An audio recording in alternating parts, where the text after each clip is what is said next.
Welcome to this new episode of Your Next Trade called Today Brokers Are the House.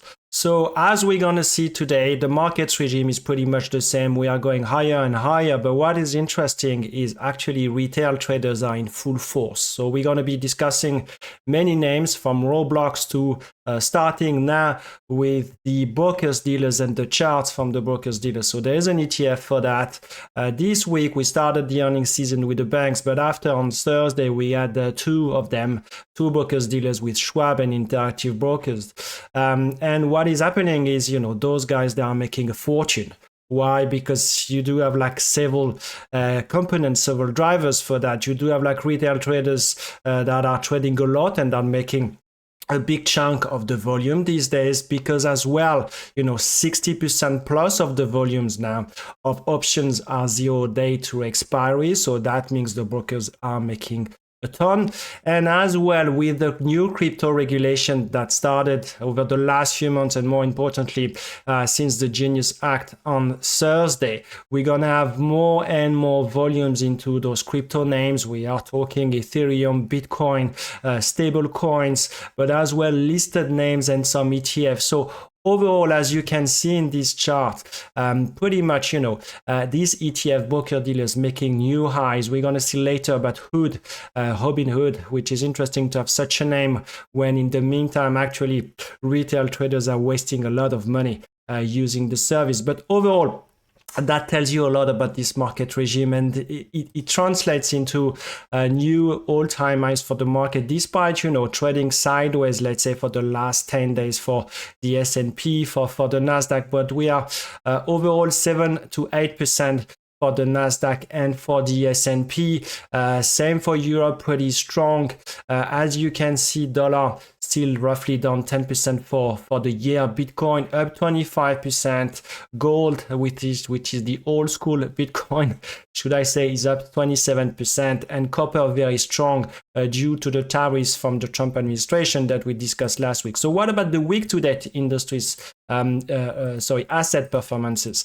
Looking at the stocks, looking at the S&P, slowly but surely going higher, 0.6%, 1.5% for the technology. Why? Because there is an appetite for same stories. What are the leaders, the themes that we have been talking over and over? This is obviously artificial intelligence. This is electricity that is attached to artificial intelligence, AI. So those are the names that are driving the market. A bit of weakening for the Brazilian market due to the Trump administration saying that they're going to be putting 50% tariffs on Brazil. And overall, as you can see, dollar a bit stronger on the week, but not that much. We are talking 0.5 to 1%.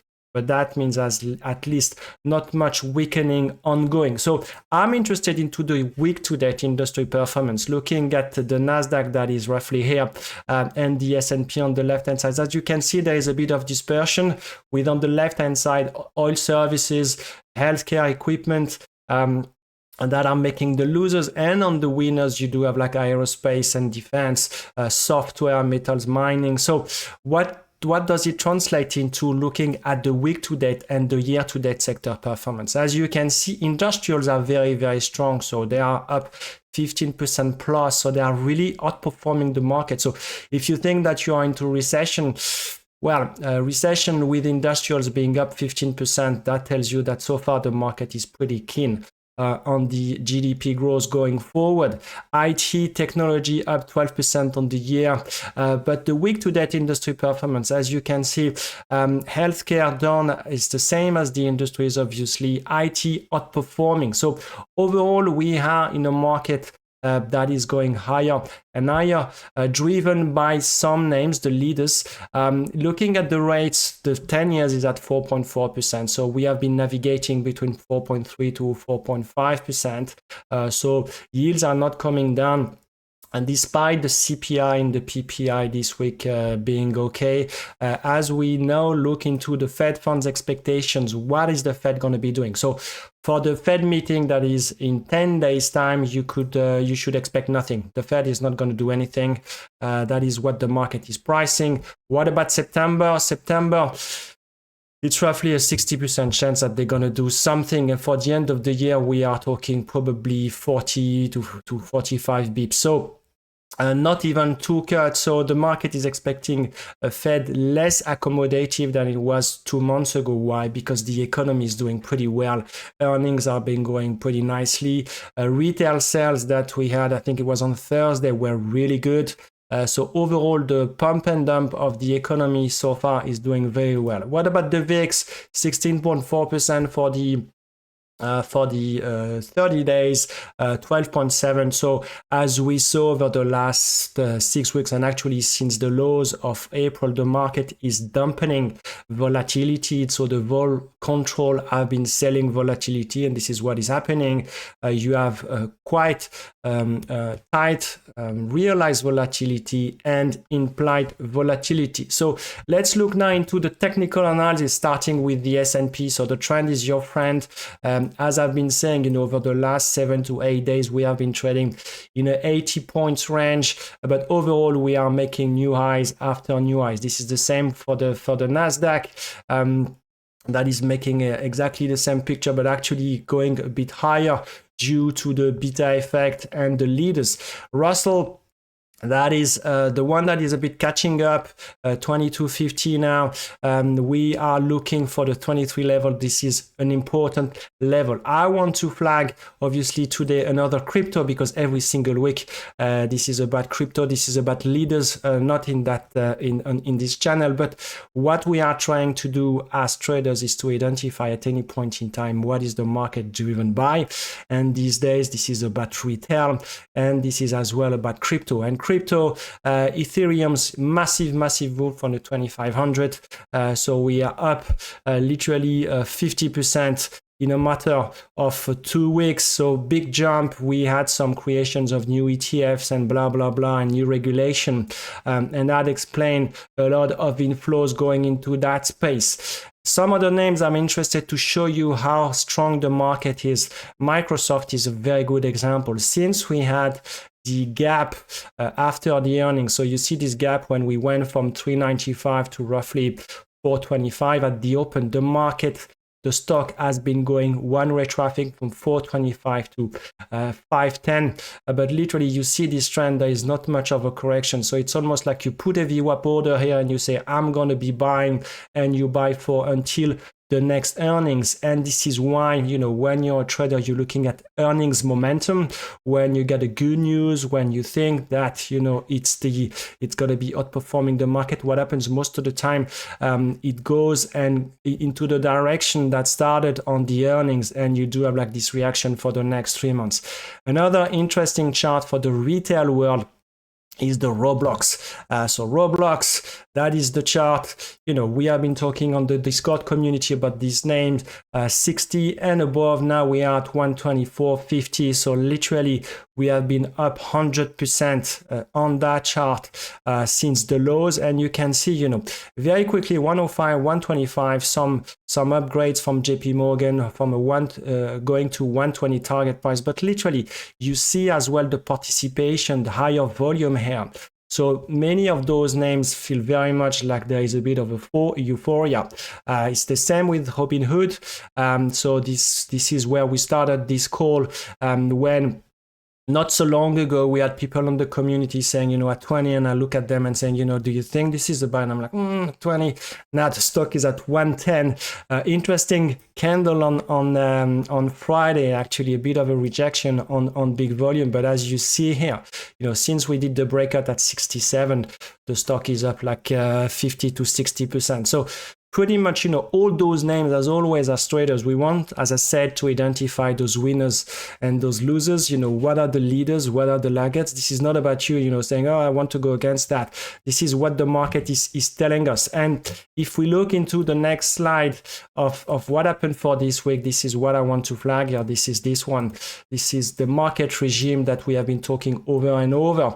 And over the last 5 days, as you can see, those are the big themes that have been pushed, like uranium, like AI, and we know about those themes that have been around for the last 18 months. But most importantly, most recently, there's a bit of, euphoria, as I said, Non-profitable tech up 10%. High short interest, roughly 10%. Hard to borrow retail, 10%. Liquid most short, 10%, and it can go on and on and on and on. So that means the retail is in control, but they are pushing very, very high. As we discussed since the end of June, very often July is strong in terms of performance, and you do have like those names that are pushed like there is no tomorrow. So this is what is happening. In the meantime, as you see, this chart is pretty much the same for the S&P futures over the last 5 days than it was a week ago. We are trading into this trading range, as I said, 62.50, 63.50.